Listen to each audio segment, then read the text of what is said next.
మహోన్నతుడ మహాగణుడ నిత్య నివాసమైన దేవాని పరిశుద్ధ పాదముల వందనాలు స్తోత్రాలయ తండ్రి. గడిచిన దినములకు మరొక దినం నాయన మీరు మాకు అనుగ్రహించారు తండ్రి. నీకు వందనాలు స్తోత్రాలు. ఇద్దరు మన సజీవురాలుగా నా ప్రభా నీ పాద సన్నిధిలో నన్ను నిలబెట్టినందుకు నీకు వందనాలు అయ్యా. అనేక దినముల తర్వాత నాయన ఇది గొప్ప శ్రేష్టమైన సమయాన్ని అవకాశాన్ని అయ్యా నీ బిడ్డల ద్వారా నాకు అనుగ్రహించినందుకు నీకు వేలాది వేల స్థుతులు స్తోత్రాలు చెల్లించుకుంటూ అయ్యా ఈ మాటలు నావి కాదు నాయన అయ్యా, ఎన్నిక లేని దాన్ని నాయన, అల్పురాలి నాయన, దుమ్ము లాంటి దాన్ని, ధూళి లాంటి దాన్ని తండ్రి అయ్యా. నాలో అయితే ఏమీ లేదు నాయన, నేను ఒట్టి ఖాళీ పాత్ర నాయన, నీ మహిమతో నింపండి. నీ జ్ఞానం కలిగిన మాటలు నాయన నా ద్వారా మీరు ఈ ఉదయకాలం అందరితోటి మాట్లాడండి. ఈ మాటలు నీ చేతులకు అప్పచెప్పుకుంటూ నేను దేవులతో దీని ఆశీర్వాదంతో నింపుకోమని యేసయ్య శ్రేష్టమైన నామంలో మనల్ని మిక్కిలమైన ప్రతిమాని అడిగి వేడుకొని పొందుకున్న తండ్రి ఆమేన్. క్రీస్తునందు ప్రియమైన వాళ్ళారా, మరి ఉదయ కాలమున మన దేవుడు మనకి ఒక మంచి అవకాశాన్ని ఇచ్చాడు. చాలా దినముల తర్వాత దేవుడు ఈ ఉదయ కాలం ఒక శ్రేష్టమైన సమయాన్ని మరి అలాగే మన ఈసీవై కమిటీ వారి ద్వారా అవకాశాన్ని దేవుడు గొప్ప అవకాశాన్ని అనుకున్న రీతిలో నాకు దేవుడు అనుగ్రహించాడు. అందుబట్టి దేవునికి వేలాది వేల స్తుతులు స్తోత్రాలు చెల్లించుకుంటున్నాం.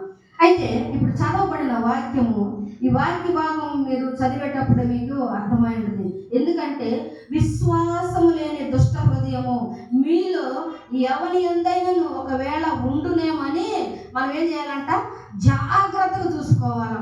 ఒకవేళ దేవునికి ఆయాస్కరమైన మార్గంలో మనలో ఉన్నాయేమో, తలంపులు ఉన్నాయేమో, దేవుడిచ్చిన అవకాశాన్ని విడిచిపెడుతున్నామేమో, దేవుడిచ్చిన సమయాన్ని వృధా చేస్తున్నామేమో, దేవుడిచ్చిన సమయాన్ని అయ్యా కాలము సమయాన్ని ఆయన అంటున్నాడు కదా, సమయము పోనీక సద్వినియోగం చేసుకోండి, అజ్ఞానంతో కాదు నేను ఇచ్చే జ్ఞానంతో వాటిని పొందుకోండి అని చెప్పి మనకు అనేక సార్లు మనకి హెచ్చరిస్తూ ఉంటే మనం ఏం చేస్తున్నామంటే సమయాన్ని, కాలాన్ని అన్నిటిని కూడా వ్యర్థం చేస్తున్నాము. మనకి 6:30కి ఆరాధన, మరి 7 గంటలకు వాక్యం ప్రారంభమవుతుంటే 7:20 దాకా కూడా ఎవరు రావట్లేదు.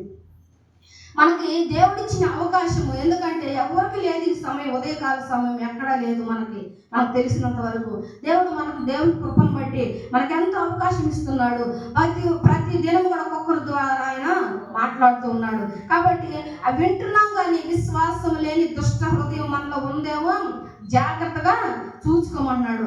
అయితే ఇక్కడ ఈ మాటలు ఎవరిని గురించి చెప్తూ ఉన్నాడంటే, ఆనాడు ఇశ్రాయేలీయుల గురించి దేవుడు చెప్తున్నాడు. ఎందుకంటే వారు దేవుడిచ్చిన అవకాశాన్ని విడిచిపెట్టి వారు ఏం చేస్తారంటే మళ్ళీ వెనక ఉన్న దాస్యపు ఆలోచనలు, ఆ హృదయము, ఆ యొక్క ధాన్యం వాళ్ళు చూస్తూ ఉన్నారు, వెనకకు చూస్తున్నారు. ముందున్న వాటి కొరకు వేగిర పడండి, వెనక వాటిని మర్చిపోండి అనేది మనకి లేఖనం స్పష్టంగా చెప్తుంటే వాళ్ళు ఏం చేస్తున్నారంటే మళ్ళా వెనకకి వెళ్ళాలా, అరణ్యములో ఏముంది మాకు, అరణ్యములు మమ్మల్ని చంపాలని తీసుకొచ్చావా అని చెప్పేసి వాళ్ళు ఏమంటున్నారంటే మరి మోషే మీద సణుకుంటారు. పైన మనం చూసినట్లయితే 8వ వచనంలో చూద్దాం. 8వ వచనం నుంచి, నేడు మీరు ఆయన శబ్దమును విని ఎడల అరణ్యములో శోధన దినమందు కోపము పుట్టించినప్పటి వలె మీ హృదయములను కఠినపరచుకొనకుడి. 40 సంవత్సరములు నా కార్యములను చూచి మీ పితరులు నన్ను పరీక్షించి శోధించిరి. కావున నేను ఆ తరము వారి వలన విసిగి వీరెల్లప్పుడూ తమ హృదయ ఆలోచనల్లో తప్పిపోతున్నారు, నా మార్గములను తెలుసుకొనలేదు కనుక నేను కోపముతో ప్రమాణము చేసినట్టు వారు నా విశ్రాంతిలో ప్రవేశింపలేరని చెప్పి ఆనాడు ఇశ్రాయేలుకి ఎంత అవకాశం ఇచ్చాడు దేవుడు.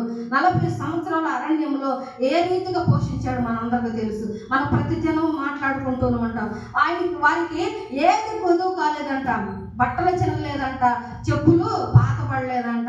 ఆ ప్రతి దినము కూడా వారికి మంచి శ్రేష్టమైన ఆహారము, నీళ్లు, ఏ కష్టము రాకుండా, ఏ శ్రమ రాకుండా తన బిడ్డల్ని, ఎందుకంటే ఆయన వారిని ఏర్పాటు చేసుకున్నాడు కనుక బిడ్డల్ని ఆయన వారిని పోషిస్తూ వచ్చాడు. అయినప్పటికీ వారు సనుగులు గొడుగులతోటి ఆయన ఇచ్చే అవకాశాన్ని పోగొట్టుకొని వారిలో దుష్ట హృదయాన్ని నింపుకొని, కఠినమైన హృదయాన్ని నింపుకొని వారు ఏం చేస్తున్నారంటే ఎప్పటికప్పుడు మనం వాక్యం విన్నప్పుడు మన హృదయాలు, మన ఆలోచన తెలియకపోయినా పక్కనోళ్ళ ద్వారా చెప్పించుకొని మనము ఏం చేయాలంట, వాటిని నెమరు వేసుకోవాలంట. బెరయ సంఘస్థులంట పౌలు శీలలో చెప్పిన వాక్యాన్ని అంట ప్రతి దినము కూడా లేఖనములు సరిగా ఉన్నవో లేదో వారు పరిశీలించి తెలుసుకుంటున్నారంట. అందుకే ఆ సంఘములో ఘనురాళ్ళైన స్త్రీలు ఉన్నారంట, దైవ భక్తి కలిగిన స్త్రీలు ఉన్నారు, దేవునికి విధేయత కలిగిన స్త్రీలు ఉన్నారు. ఎందుకంటే వారు ప్రతిదినమును కూడా లేఖనమును తరచుగా చదువుకునేవారంట. అందుకే అంటున్నాడు ఇక్కడ, దేవుడిచ్చే ఆధిక్యతను, అవకాశమును, ఆహారమును, ఆస్తిని, అధికారం అన్ని విడిచి కూడా వారు వెనుదిరిగి చేదు అనుభవంలోనికి మరలా వారు వెళుతూ ఉన్నారు. అలాగా మరి వెళ్ళిన వారిలో ఈ ఉదయ కాలమున మరి కొంతమందిని మనము చూద్దాము. ఎందుకంటే వారిలో దేవుడిచ్చిన అవకాశాలను పోగొట్టుకొని, దేవుడిచ్చిన ఆధిక్యతను పోగొట్టుకొని, దేవుడిచ్చిన ఆతిథ్యమును పోగొట్టుకొని, దేవుడిచ్చిన కృపావరాలను పోగొట్టుకొని, దేవుడిచ్చిన పరిశుద్ధాత్మ శక్తిని పోగొట్టుకొని అందరూ కూడా భ్రష్టత్వంలోకి వెళ్ళిపోయారు. ప్రతిదినం ఆయనతో కూడా ఉండి, ఇదిగో నీతో కూడా చనిపోతాము, నీతో కూడా మేము మరణానికి మేము కూడా సిలువ వేయబడతాము, నీ చెంత ఉంటాము, నిన్ను వదిలిపెట్టి పాము అన్నవారు కూడా ఆయన్ని ఆ సిలువ సమయంలో వారు ఏం చేశారు, వాళ్ళు వదిలిపెట్టి వెళ్ళిపోయారు. అలాంటి వారు కొంతమందిని మనము చూద్దాము. సంఖ్యాకాండము 14వ అధ్యాయము, సంఖ్యాకాండము 14వ అధ్యాయము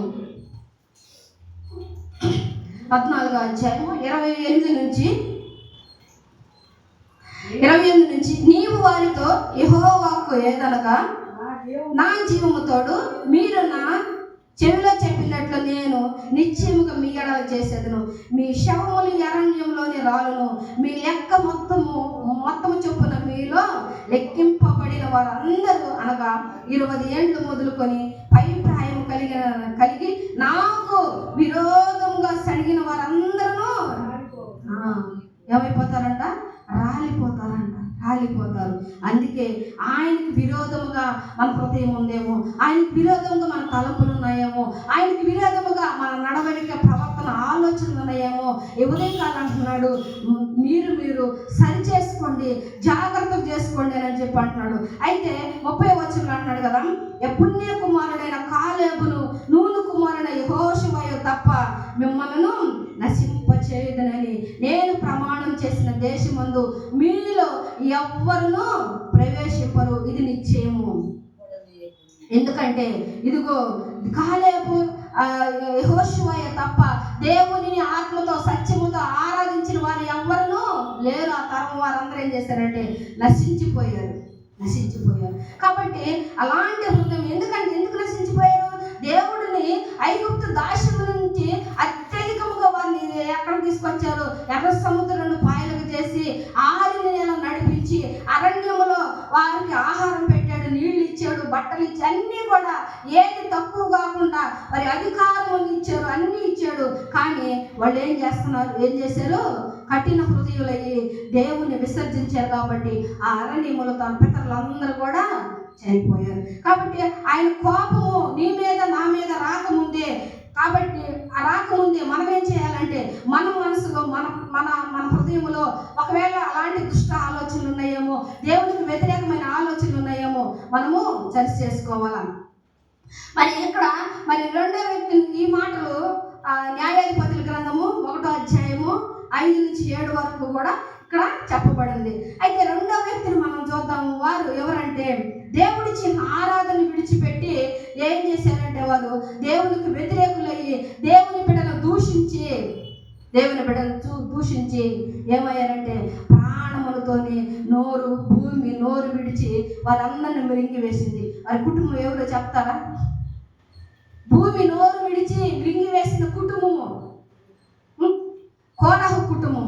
మరి ఏం చేశారంటే ఆ కోరహు కుటుంబం మరి ప్రాణాలతోనే అక్కడిక్కడ ఉంటుంది, ప్రాణాలతోనే భూమి నోరు విడిచి వాడిని మింగి వేసిందంట.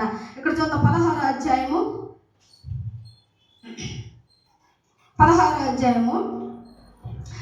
29వ వచనం చదువుకుందాం.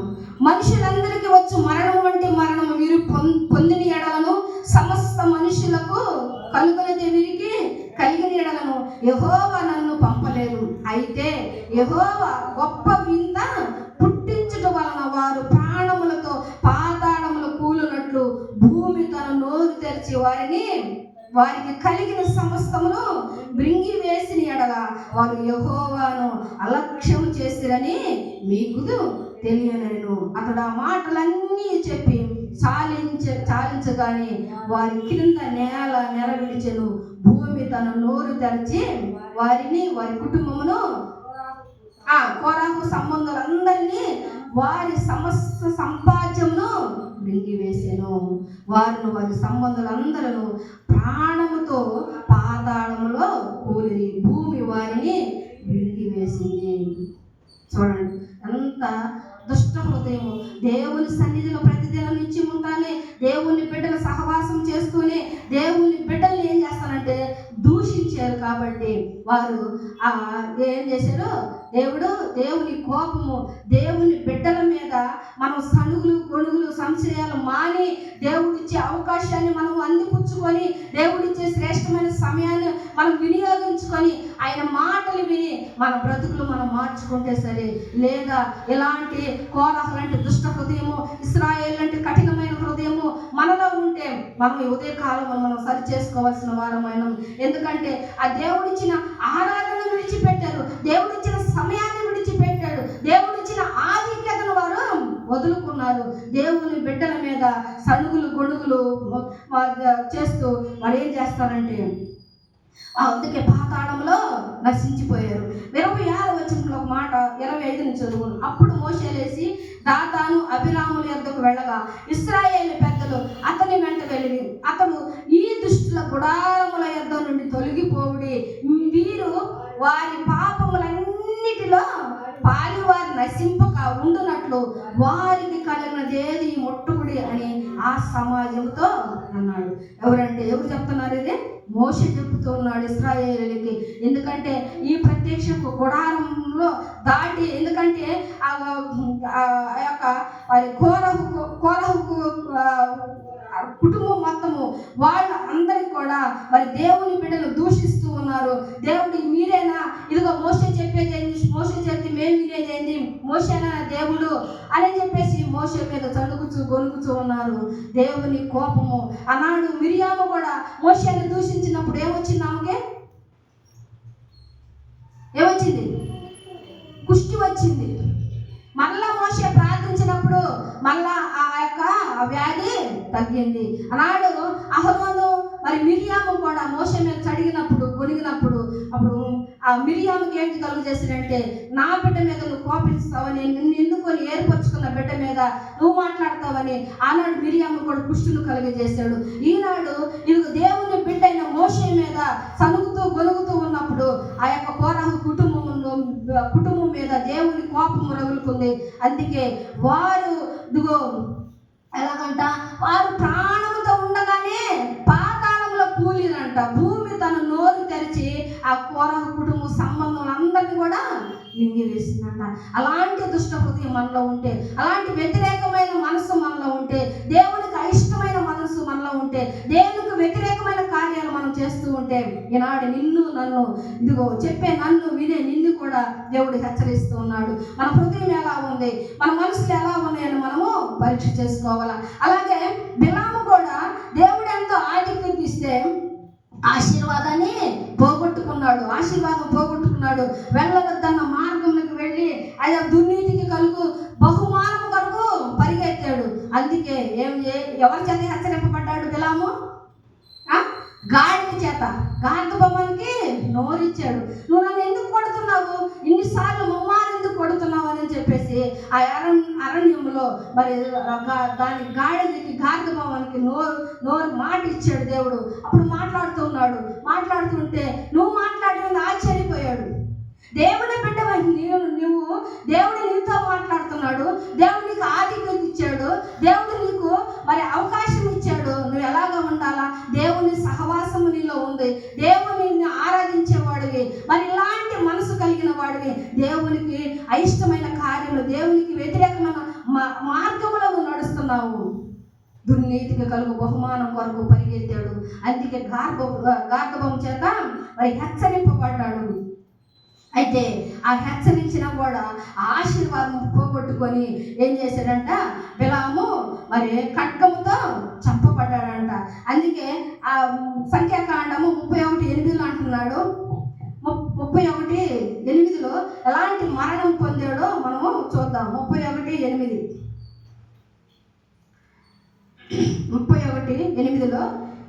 చూడండి.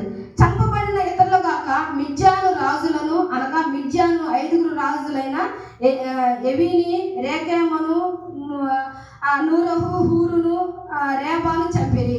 బెయేరు కుమారుడైన బిలామును కూడా ఏం చేశారంట, ఖడ్గముతో చంపారంట. ఖడ్గముతో చంపారు.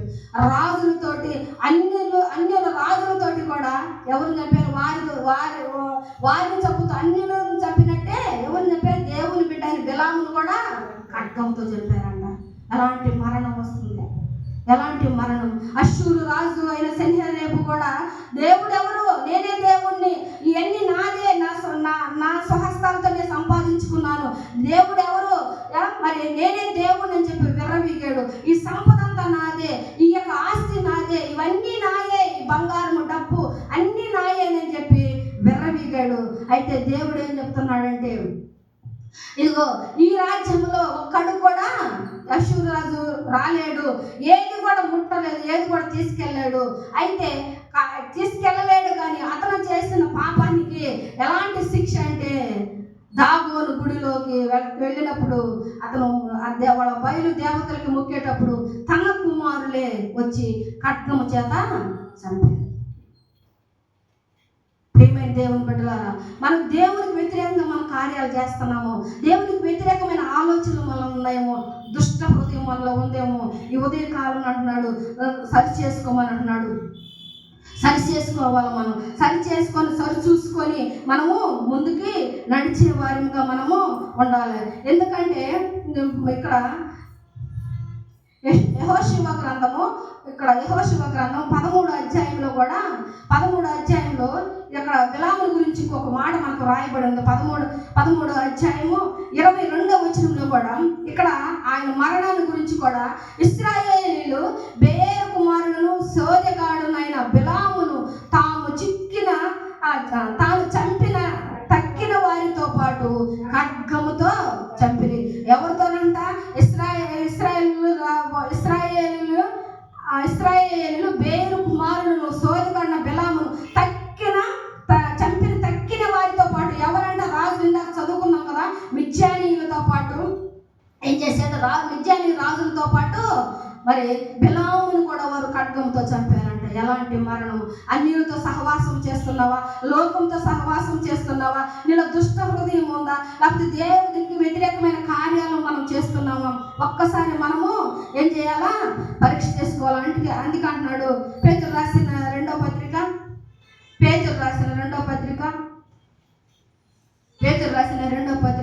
13వ అధ్యాయం 13వ వచనం నుంచి చదువుకున్నాం. పేతురు రాసిన 2వ పత్రిక 2వ అధ్యాయము 13 నుంచి కొన్ని వచనాలు చదువుకుందాం. ఒకనాటి సుఖానుభవము సంతోషం అని ఎంచుకుందరు, ఎందుకంటే మరి సంపాదించింది నా చేతి సంపాదించిన అనేక సార్లు చెప్పాయి, ఇది నాదే, ఇది నాదే, నాదే, నా చేతి పని, నేను కష్టపడితే వచ్చింది, ఇది మాకెవ్వరు ఇవ్వలేదని అంటే, ఆ కష్టమైన పని, చేతి పని ఆశీర్వదించింది ఎవరు, దేవుడే కదా. ఆయన ఆజ్ఞ లేనిది, ఆయన మాట లేనిది ఏది జరగదు మనకి. కాబట్టి మనం ఏం అనుకుంటామంటే అన్ని మనయే, నాయే అనుకుంటాం అని అంటున్నాడు ఇక్కడ. ఒక్కనాటి సుఖానుభవం సంతోషం అని ఎంచుకుందరు, వారు కళంకములను నిందాస్పదములనై తమ ప్రేమ విందుల్లో మీతో కూడా అన్నపానం పుచ్చుకొనుచు తమ భోగముల యందు సుఖించుదురు. వ్యభిచారిని చూచి ఆశించుచు పాపము మానలేని కన్నులు గలవారును, అస్థిరులైన వారి మనసులను మరలు కొల్పుచు లోభత్వము సాధకము చేయబడిన హృదయము కలవారును శాపగ్రస్తులై ఉన్నారు. ఎలాంటి వారంటే ఈ దుష్ట హృదయం కలవారంట, దేవునికి వ్యతిరేకంగా ఉండేవారు, దేవుడిచ్చిన ఆధిక్యతను పోగొట్టుకొని మరి పాపములో శాపంలో ఒకనాటి సుఖానుభవంతో సంతోషంగా ప్రేమ విందులు చేసుకుంటూ ఆయా దేవునికి వ్యతిరేకమైన వాటిలో పాలు పుచ్చుకుంటూ, ఇదిగో అన్యులు ఇచ్చే అన్నపానములు పుచ్చుకుంటూ భోగేచ్ఛలకు సుఖాలకు అలవాటు పడిపోయి లోకముతో స్నేహం చేస్తున్నావేమో, అందుకే అంటున్నాడు శాపగ్రస్తులై ఉంటారంటున్నాడు. చూడు, పాపం మానవైన కన్నులు గలవారును అస్థిరులైన వారి మనసులను మరలు కొల్పుచు లోభత్వము సాధకము చేయబడిన హృదయము గలవారును ఎవరంట? వాళ్ళు శాపగ్రస్తులై ఉన్నారంట. అందుకే అంటున్నాడు, తిన్నని మార్గమును విడిచి బేరు కుమారుడని బిలాము పోయిన మార్గమును బట్టి త్రోవ తప్పిపోయేది. ఆ బిలాము దుర్నీతి వల్ల కలుగు బహుమానమును ప్రేమించెను, అయితే తాను చేసిన అతిక్రమము నిమిత్తం అతడు గద్దింపబడను. ఎట్లనగా నోరు లేని గార్ధబము మానవ స్వరంతో మాట్లాడి ఆ ప్రవక్త యొక్క వెర్రితనమును అడ్డగించెను. చూడండి, వెర్రితనంలో ఉన్నావేమో, గుడ్డితనంలో ఉన్నావేమో, ఒక్కసారి మనము పరిశీలన చేసుకోవాలి.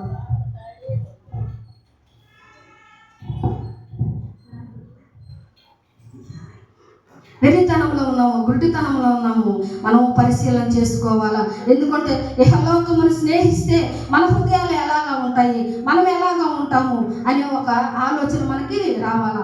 అలాగే సౌలు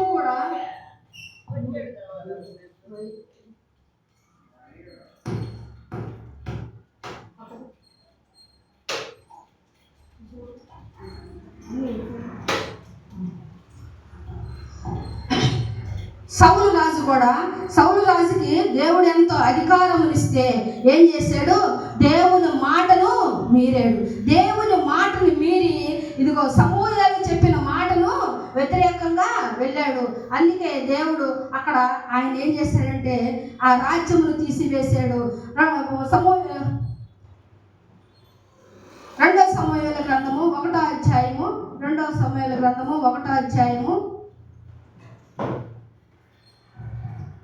1వ అధ్యాయము 8 నుంచి మనం చూద్దాం. నీవెవడు అని అతడు నన్ను అడగగా నేను అమాలేయకుడు అని చెప్పి తిని, అతడు నా ప్రాణం ఇంకా నాలో ఉన్నది కానీ తల త్రిప్పు చేత నేను బహు బాధపడుచున్నాను. నీవు నా దగ్గర నిలబడి నన్ను చంపుమని సెలవేయగా ఈలాగు పడిన తర్వాత అతడు బ్రతకడని నేను ఇచ్చించుకొని అతని దగ్గర నిలిచి అతన్ని చంపి తిని, తరువాత అతని తల మీద ఉన్న కిరీటమును హస్త కంకణములను తీసుకొని నా ఏలిన వాడవైన నీ యొద్దకు వాటిని తెచ్చి ఉన్నానను. దావీదు ఆ వార్త విని తన వస్త్రము చింపుకొను. అతని యొద్దనున్న వారందరూ అలాగూ చేసిరి.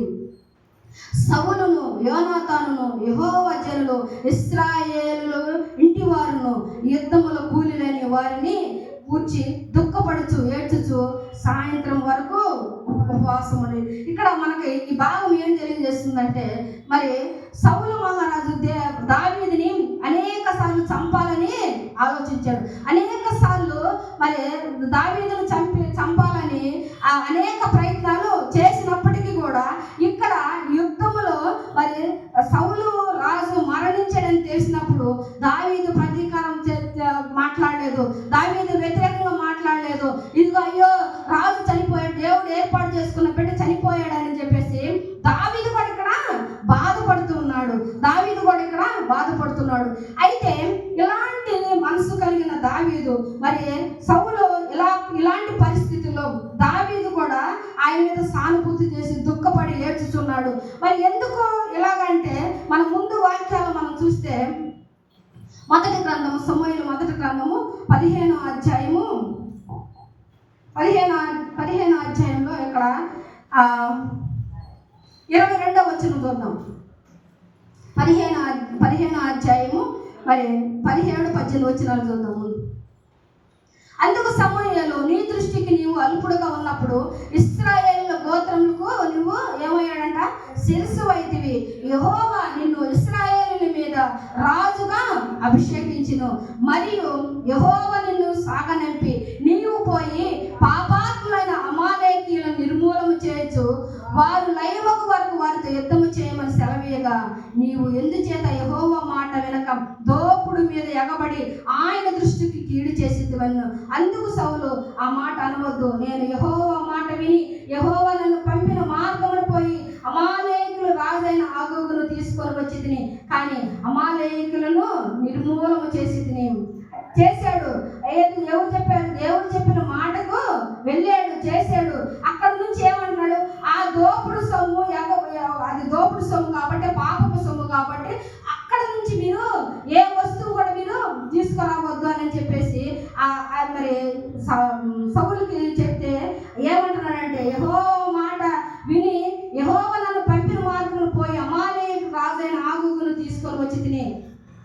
కానీ అమాలేకీయులను నిర్మూలన చేశాడు. అయితే ఏం చేశాడు? నిర్మూలన చేశాడు. అయితే చేశాడు కానీ అక్కడ నుంచి ఏ వస్తువు కూడా నువ్వు ఆ పాపపు సొమ్ము ఏది కూడా నువ్వు తీసుకురావద్దంటే ఇక్కడ అంటున్నాడు, మనకి 22 అంటున్నాడు, అయితే గిల్గాలుని దేవుడిని యెహోవాకు బలి అర్పించుటకు జనులు శపితములకు గొర్రెలలోను ఎడ్లలోను ముఖ్యమైన వాటిని తీసుకొని వచ్చిందని సమూయేలుతో దేవుడు చెప్పాడు. అందుకు సమూయేలు తాను సెలవిచ్చిన ఆజ్ఞను ఒకడు గైకొనుట వలన యెహోవా సంతోషించినట్లు ఒకడు దహన బలులను అర్పించటం వలన ఆయన సంతోషించిన. ఇక్కడ ఏం చెప్తున్నాడు? దహన బలులు అర్పించుటకి అక్కడ అమాలేకీయులతోటి మరి యుద్ధం చేసి వారి దేశాన్ని నుంచి ఏం చేసుకొచ్చారంట? గొర్రెలను ఎడ్లను వాటిని శపితమైన వాటిని కొన్ని తీసుకొని వచ్చారు. ఇవి ఎందుకంటే దేవునికి బలి అర్పించడం కోసం తీసుకొని వచ్చారు అంటున్నాడు. మరి అక్కడ అంటున్నాడు 22 చివరిలో, ఒకడు దహన బలులు అర్పించడం వలన ఆయన సంతోషించిన. ఆలోచించము, బలులు అర్పించుట కంటే ఆజ్ఞను గైకొనుటయు పొట్టేళ్ల క్రొవ్వు అర్పించుట కంటే మాట వినుటయు శ్రేష్టము కదా. తిరుగుబాటు చేయొచ్చు, సోది చెప్పుటను పాపముతో సమానము. మూర్ఖతను అగపరుచుట మాయా గృహ దేవతలను పూజించుటతో సమానము. యెహోవా ఆజ్ఞ నువ్వు విసర్జించదు కనుక నీవు రాజుగా ఉండకుండా ఆయన నిన్ను ఏం చేస్తున్నాడు? సౌలు రాజు ఎన్నిక లేని గోత్రములు, బెన్యామీను గోత్రం నుంచి ఎన్నిక లేని గోత్రం నుంచి ఎన్నుకోబడ్డాడు సౌలు. దేవుడే ఎన్నుకున్నాడు, ఎవరు ఎన్నుకోవాలా? ఆయన ఎన్నుకున్నందుకు దేవుడు అంట సంతాపపడ్డాడంట. సౌలు రాజుని ఎన్నుకొని ఆశీర్వదించినందుకు ఆయన సంతాపపడ్డాడంట. దేవుని మాట మీరుతున్నావా? ఆయన ఏం చేస్తున్నాడు? శపితమైనదను తీసుకురావద్దు, అవన్నీ తీసుకొచ్చి నాకు బలులు అర్పిస్తావా? నేను చెప్పే మాట కంటే అవి నాకు శ్రేష్టమైనవి కాదు. నువ్వు ఎడ్లను గొర్రెలను క్రొవ్విన వాటిని నువ్వు తీసుకొచ్చి నాకు అర్పిస్తే అన్నాడు. కయ్యూను హేబేలులో కూడా ఇదే చూసాము కదా మనము కదా. హేబేలు ఏం చేశాడు? శ్రేష్టమైన వాటిని తీసుకొచ్చాడు, దేవునికి ఇంపైన సువాసన లాంటి వాటిని తీసుకొచ్చి అర్పించాడు. మరి కయ్యూనైతే సణుగులు గొనుగులతోటి ఏదో ఇవ్వాలని మొక్కుబడిగా తీసుకొచ్చి అర్పించాడు. ఎవరు నీతిమంతులు, ఎవరు బలి దేవునికి ఇష్టమైంది? హేబేలు అర్పించిన అర్పణ. మరి ఇక్కడ ఏమన్నాడు? అలాంటి దేవుడు చెప్పాడు కాబట్టి హేబేలు చేశాడు. ఇక్కడ నువ్వు సౌలు రాజుకు చెప్పాడు, నువ్వు అక్కడ శపితమైనదని ఏమి తీసుకురావద్దయ్యా, ఏమి చేయొద్దు, అది నాకు ఇష్టమైనది కాదు, నువ్వు తాగొద్దు అన్నప్పుడు నీ యొక్క సొంత ఆలోచనతోటి దేవుని ఆజ్ఞని మీరితే ఈ ఉదయ కాలంలో నీకు నాకు ఎలాంటి మరణం అయితే మనం శాపగ్రస్తం అవుతాం. కఠినమైన హృదయం మనలో ఉందేమో ఉదయ కాలంలో మనం పరిశీలన చేసుకోవాలా. అందుకే సమూయేలు అంటున్నాడు, ఇదిగో ఆలోచించము, బలులు అర్పించుట కంటే ఆజ్ఞను గైకొనుటయు పొట్టేళ్ళు క్రొవ్వు అర్పించుట కంటే దేవుని మాట వినుట శ్రేష్టము. కాబట్టి నువ్వు తిరుగుబాటు చేసావు కాబట్టి ఆ తిరుగుబాటు ఎలాగా ఉంటుందంటే సోది చెప్పుట అను పాపంతో సమానమంట. మూర్ఖతను అగపరచుట మాయా విగ్రహం దేవతలను పూజించుతో సమానమంట. యెహోవా ఆజ్ఞను విసర్జించింది కనుక నీవు రాజుగా ఉండకుండా ఆయన నిన్ను విసర్జించాడు. ఎలాంటి హృదయం నీలో ఉన్నది? ఈ ఉదయ కాలం చూసుకో. దేవుని మాటలకు వ్యతిరేకంగా ఉన్నావా? దేవుని ఆలోచనలకు, దేవుని మాటలకు, దేవుని తలంపులకు నువ్వు వ్యతిరేకంగా ఉన్నావా? నీ ఇష్టానుసారంగా ఈ లోకంలో జీవిస్తున్నావా? నీ ఇష్టానుసారంగా దేవుని మాటకు వ్యతిరేకంగా ఉన్నావా? దేవుడిచ్చే ఆధిక్యతను, ఆశీర్వాదాన్ని నువ్వు పోగొట్టుకుంటున్నావా? ఉదయకాలము నువ్వు నేను పరిశీలన చేసుకోవాల్సిన వారం ఉన్నాము. ఆఖాను కూడా ఏమయ్యాడంటే దేవుడిచ్చిన అత్యున్నతమైన స్థానమును విడిచిపెట్టి రాళ్లతో కొట్టబడి చంపబడ్డాడు. ఎందుకంటే ఎరుకోలో శపితమైన దానిని పట్టణంలో నుండి తీసుకొని వచ్చి దాచుకున్నాడు. అది దేవుడు తెలియదు అనుకున్నాడు పాపము. అయితే ఇశ్రాయేలు ఎందుకు ఓడిపోతున్నారు? ఇశ్రాయేలు మీదకి పాపం ఎందుకు వచ్చింది? ఇశ్రాయేలు మీదకి శాపం ఎందుకు వచ్చింది? అయ్యో ప్రభు అని మొరపెట్టుకుంటే నా మాట మీరేరు. అక్కడ శపితమైన దాన్ని తీసుకొచ్చి మీలో ఒకడు తీసుకొని వచ్చాడు. ఉదయకాలం నేను అడుగుతున్నాను, నువ్వు కానీ నేను కానీ దేవునికి వ్యతిరేకంగా మనం ఏదైనా ఒక కార్యం చేస్తే నా ఎవరికి తెలియదు అనుకుంటాము. పక్కనోడు చూడట్లేదులే, ఎదుటోడు చూడట్లేదు, ఇరుగు పొరుగు వారు చూడట్లేదు అనుకుంటావు. కానీ మనల్ని చూసే ఒక కన్ను ఉంది, మూడవ నేత్రము. ఎవరు? దేవుని కన్ను దృష్టి ఉంది. ఆయన కన్ను దృష్టి లోకమంతటా ఉంది. అది మంచివైనా సరే చెడ్డమైనా సరే మన క్రియలు మన వెంట వస్తాయి కాబట్టి ఆయన చూస్తున్నాడనే భయం కావాలి మనకి. ఆ భయం భక్తి లేనప్పుడు నీవు నేనేం చేస్తామంటే దేవుని కోపాగ్నికి బలైపోయి మనకి ఏ మరణం సంభవిస్తుందో మనకి తెలియదు. ఎలాంటి శాపం మనం వెంటాడుతుందో, ఎలాంటి పాపంలో మనం పడిపోతామో మనకు తెలియదు. తెలియకుండానే మన పాపంలో పడిపోతాము. తెలియకుండానే మన శాపానికి, దేవుని ఉగ్రతకు, దేవుని కోపానికి కారణమవుతాము. కాబట్టి మనం ఏం చేయాలంటే దేవుడు ఏదైతే మనకు మార్గంగా ఉన్నాడో, మాదిరిగా ఉన్నాడో అవన్నీ కూడా మనము మరి పాటించవలసిన వారము. దేవుని కోపానికి మనము పాత్రలు కాదు. దేవుని ఉగ్రతకు మనం బలవ్వకూడదు. దేవుని కోపాన్ని మనం రుచి చూడకూడదు. కాబట్టి ఆకాను శపితమైన దాన్ని, ఎరుక పట్టణం నుంచి శపితమైన దాన్ని షీనారును తీసుకొచ్చుకొని తన గుడారం కింద దాచిపెట్టుకున్నాడు. దేవుడు బయలుపరిచాడు. వెళ్ళారు ఇశ్రాయేలు అందరూ. వెళ్ళినప్పుడు ఎందుకనంటే ఇక్కడ షీనారు పై వస్తువులను, వెండి బంగారం తీసుకొచ్చి ఏం చేశాడో దాచిపెట్టుకున్నాడు. దానివల్ల ఆకాను కుటుంబం తనకు కలిగినంతా కూడా అగ్ని రాళ్లతో కొట్టబడి, చంపబడి, అగ్నితో కాల్చబడ్డారు. ఆ పాపం నీ మీద నా మీద ఉండకుండా ఉండాలంటే ఈ దినమున మరి నువ్వు నేను కూడా దేవుడు ఇచ్చే అవకాశాన్ని మనము పోగొట్టుకోకూడదు. యూదా కూడా దేవునితో స్నేహం చేస్తూ ఉన్నాడు, దేవునితో సాన్నిహిత్యం చేస్తూ ఉన్నాడు. ఇదిగో శిష్యుల్లో ఒకటిగా ఉన్నాడు. అయినప్పటికీ ఇదిగో ఆ డబ్బు సంచిలో వేసిన డబ్బునందరినీ దొంగిలిస్తూనే వచ్చాడు. ఆ పాపపు సొమ్ము అతను ఏం చేసిందంటే దేవుని మరణానికి అప్పచెప్పింది. ఆ పాపము ఆయన వెంటాడింది. చివరికి దేవుణ్ణి మరి పట్టించాడు. ఆ తర్వాత ఏమయ్యాడు? ఉరి పెట్టుకొని ఆ పాపము ఆయన కాల్చివేసింది. తర్వాత ఇప్పుడు పశ్చాత్తాపం చనిపోయిన తర్వాత అది నీకు తెలుస్తుందా? తెలియదు. కాబట్టి ఉన్న సమయంలోనే మనం దేవునికి విధేయం కావాలా. అననీయ సభ్యులు కూడా మరి పరిశుద్ధాత్మను మోసపుచ్చి ఏకీభవించి ఇద్దరు కూడా ఏం చేశారు? ఏకీభవించి ఇద్దరు మాట్లాడుకొని కూడుకొని ఇదిగో ఆనాడు అపోస్తులు అది పాదం ఎదురు అందరూ కూడా ఆ యొక్క వాళ్ళకున్నది ఆస్తులన్నీ అమ్మి అపోస్తుల పాదాలు ఎదురు పెట్టుకుంటున్నారు. వీళ్ళు కూడా అమ్ముకున్నారు.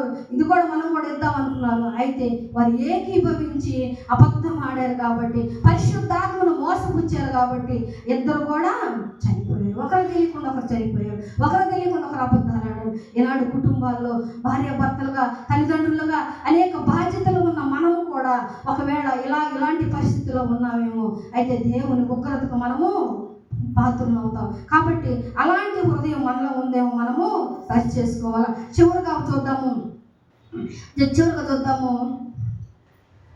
ఇక్కడ దేమ కూడా దేవుడిచ్చిన అత్యున్నతమైన స్థితిని విడిచిపెట్టి దేమ ఏం చేశాడు? లోకమును ప్రేమించాట. తీతు పత్రిక ఫిబ్రవరికి పక్కనే ఉన్నది. తీతు పత్రిక 2వ అధ్యాయము 12-13 వచనాలు. తీతు పత్రిక 2:12-13 ఇక్కడ అన్నాడు, మనం భక్తిహీనత, ఇహలోక సంబంధమైన దురాశను విసర్జించి శుభప్రదమైన నిరీక్షణ నిమిత్తము అనగా మహాదేవుడును మన రక్షకుడైన యేసుక్రీస్తు మహిమ యొక్క ప్రత్యక్షత కొరకు ఎదురు చూచుచు ఈ లోకములో స్వస్థ బుద్ధితోను, నీతితోను, భక్తితోను బ్రతుకుచుండవలని మనకు బోధించుతున్నది. ఎందుకు బ్రతకాలా? సత్యముతో, నీతితో, భక్తితో, స్వస్థ బుద్ధితో ఎందుకు బ్రతకాలంటే ఎలాంటి ఆలోచనలు మన దగ్గర ఉన్నాయేమో, దుష్ట ఆలోచనలు ఉన్నాయేమో, దుష్ట తలంపులు ఉన్నాయేమో, కఠినమైన హృదయం ఉందేమో మనము ఏం చేయాలా? మనం పరీక్ష చేసుకోవాలా. అందుకే దేమ కూడా దేవుని విడిచి ఇక లోకముతో స్నేహం చేశాడు. ఆయన ఇచ్చినటువంటి ఆ యొక్క ఆధిక్యతను పోగొట్టుకున్నాడు. అందుకంటున్నాడు యాకోబు పత్రికలో 4:4 అంటున్నాడు. 4:4 వ్యభిచారులారా, ఈ లోక స్నేహము దేవునితో వైరమని మీరు ఎరుగరా? కాబట్టి ఎవడును ఈ లోకముతో స్నేహం చేయకూడను, వాడు దేవునికి శత్రువు అవుతాడు. కాబట్టి నువ్వు ఆ శత్రుత్వం నుంచి దేవునికి శత్రువుగా ఉంటే నువ్వేం చేస్తావండి? ఏమవుతావంటే మనం ఎలాంటి మరణంలో ఆకాను ఎలా రాళ్ళతో కొట్టబడి అగ్నితో కాల్చబడ్డాడో, కోరహు బృందం ఎలాగా నోరు తెచ్చి భూమి నోరు విడిచి ఆ కుటుంబాన్ని ఎలా మింగేసిందో, ఇశ్రాయేలు ఎలాంటి మరణం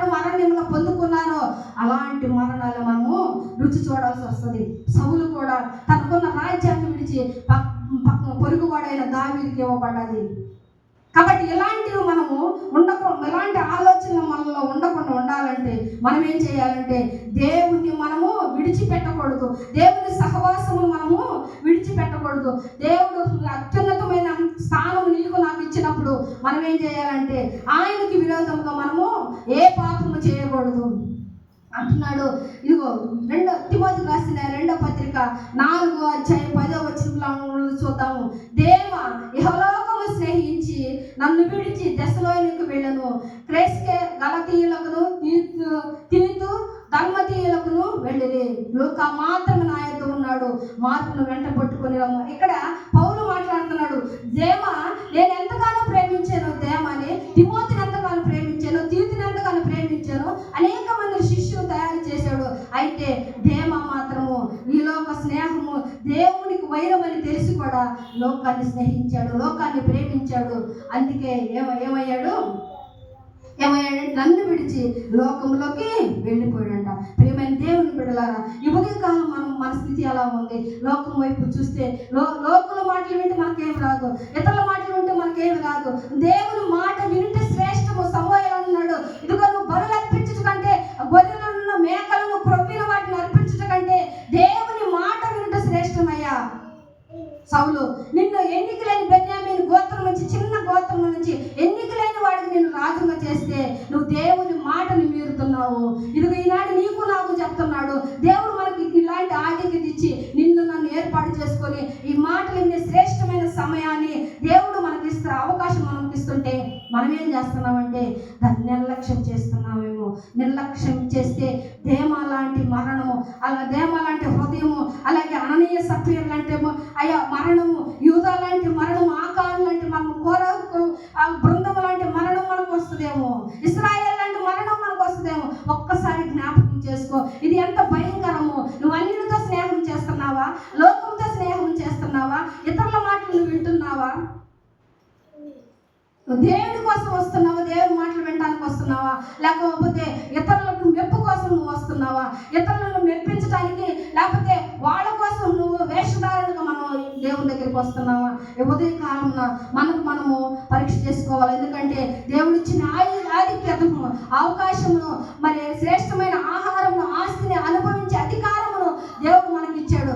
యాజకులైన దేవుడు సొత్తైన ప్రజలు మనము, పరిశుద్ధ జనముగా సొత్తైన ప్రజలుగా మనల్ని చేయాలని ఆయన స్వరక్తం ఇచ్చి, ఆయన సిలువలో ఆ యొక్క రక్తము వెల ఇచ్చి క్రయధనముగా, విమోచన క్రయధనముగా మనల్ని కొన్నాడు.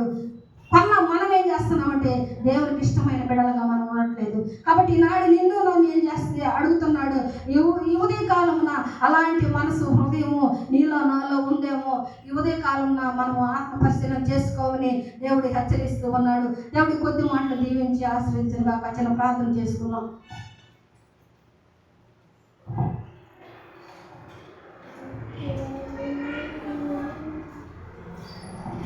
మహోన్నతుడ, మహాకరుడ, నిత్య నివాసమైన దేవుని పరిశుద్ధ పాదములకు వందనాలు. ఇంతవరకు నువ్వు ఇచ్చిన మాటలను బట్టి నీకు వందనాలయ్యా. అయ్యా, ఇశ్రాయేలు లాంటి కఠినమైన హృదయమాలో ఉందేమో, సౌలు లాంటి నాయన దేవుని మాట వినకుండా నాయన వ్యతిరేకంగా ఉన్నామేమో నాయన. అయ్యా, అననీయ సఫీర్లాగా ఉన్నాము, ఆ కానులాగా నా తండ్రి మా దుష్ట హృదయం, దుష్ట స్వభావం ఉందేమో నా తండ్రి. అలాంటి ఇశ్రాయేలును కూడా నువ్వు ప్రేమించి నాయన దాస్యం నుంచి విడిపించినప్పుడు విడిపించి 40 సంవత్సరాల అరణ్యంలో వారిని ఎంతగానో పోషించినా కూడా వారు నాయన నీ మాట వినక కఠినమైన హృదయం గలవారే లోకంతో స్నేహం చేస్తున్నారయ్యా. అయ్యా దేవ నాయన లోకంతో స్నేహం చేస్తున్నాడయ్యా. ఈ లోకం స్నేహము దేవునికి వైరమని ఎరిగి కూడా నాయన ఒకవేళ మేము కూడా అలాంటి ఆలోచనలు ఇతరుల కోసం మేము పని చేస్తున్నామేమో, ఇతరుల మెప్పు కోసం మేము ఉంటున్నామేమో, ఇతరులని మెప్పించడానికి మేము నడుస్తున్నామేమో నాయన. మా ఆలోచన, మా తలంపులు ఉన్నాయేమో తండ్రి.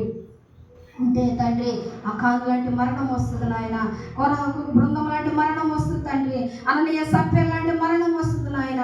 అయ్యా, ఇశ్రాయేలు లాంటి అరణ్యములు రాలిపోయిన అయ్యా మరణం వస్తుందేమో నా తండ్రి. బిలాము లాంటి మరణం వస్తుందేమో నా తండ్రి నాయన.